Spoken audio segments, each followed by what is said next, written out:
Question number 7. It is given that in a group of 3 students, the probability of 2 students not having same birthday is 0.992. What is the probability that the 2 students have the same birthday? 3 students का group है, उनमें से 2 student के same birthday नहीं होने की जो probability है वो गिवन है कितनी 0.992। फाइंड आउट क्या करना है कि 2 स्टूडेंट्स का बर्थडे क्या हो जाए, सेम हो जाए, उसकी प्रोबेबिलिटी हमें फाइंड आउट करनी है। 2 स्टूडेंट्स का बर्थडे सेम होने के इवेंट को अगर मैं ई से रिप्रेजेंट करता हूँ, प्रोबेबिलिटी ऑफ ई हमें फाइंड आउट करना और हमें यहाँ पे गिवन क्या कि इन दोनों का बर्थडे सेम नहीं है, उसकी प्रोबेबिलिटी हमें गिवन है 0.992। इसका मतलब हमें यहाँ पे गिवन है क्या, not E equals to given है 0.992। यहाँ पे कौन सा फॉर्मूला यूज करेंगे, probability of E plus probability of not E equals to 1, या फिर इस फॉर्मूले को हम क्या लिख सकते हैं, probability of E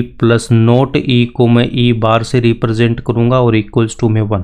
probability of not E की वैल्यू हमें गिवन है, उसको मैं यहाँ पे पुट करूंगा 0.992। Probability of E plus 0.992 equals to 1। Probability of E equals to में 1 माइनस 0.992। 1 में से माइनस करना 0.992 को, डेसिमल के बाद यहाँ पे 3 डिजिट है तो 1 को मैं क्या लिखूंगा, 1 के आगे हमें यहाँ पे 3 जीरो लेने। 992 को इसमें से हमें माइनस करना, तो यहाँ पे कितना आएगा 8000। 3 डिजिट के बाद डेसिमल है तो हम भी यहाँ पे 3 डिजिट के बाद यहाँ पे डेसिमल को पुट करेंगे, 0.008 इसका आंसर आ जाएगा। इसका सॉल्यूशन कैसे लिखना है कि let E equals to 2 students are having same birthday. 2 students are not having same birthday को हम क्या लेंगे, not E. Probability of not E की वैल्यू हमें गिवन है 0.992। Probability of E plus probability of not E